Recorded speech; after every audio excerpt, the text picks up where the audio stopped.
ईमानदारी की कहानी।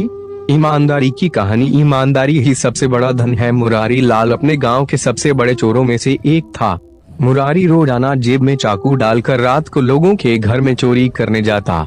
पेशे से चोर था, लेकिन हर इंसान चाहता है कि उसका बेटा अच्छे स्कूल में पढ़ाई करे, तो यही सोचकर बेटे का एडमिशन एक अच्छे पब्लिक स्कूल में करा दिया था।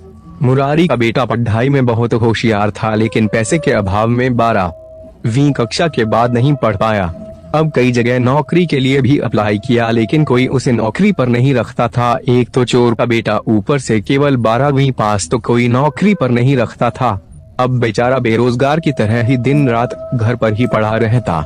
मुरारी को बेटे की चिंता हुई तो सोचा कि क्यों ना इसे भी अपना काम ही सिखाया जाए। जैसे मैंने चोरी कर कर के अपना गुजारा किया, वैसे ये भी कर लेगा।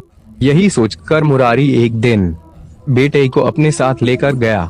रात का समय था। दोनों चुपके चुपके एक इमारत में पहुंचे।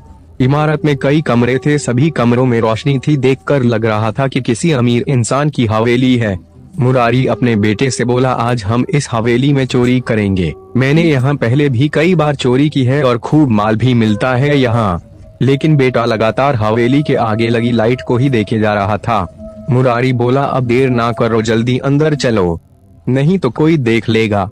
लेकिन बेटा अभी भी हवेली की रोशनी को निहार रहा था और वो करुण स्वर में बोला, पिताजी मैं चोरी नहीं कर सकता। मुरारी, तेरा दिमाग खराब है, जल्दी अंदर चल बेटा। पिताजी जिसके यहाँ से हमने कई बार चोरी की है, देखिए आज भी उसकी हवेली में रोशनी है और हमारे घर में आज भी अंधकार है।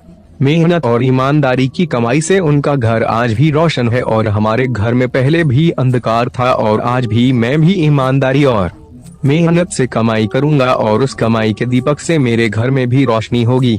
मुझे ये जीवन में अंधकार भर देने वाला काम नहीं करना। मुरारी की आंखों से आंसू निकल रहे थे।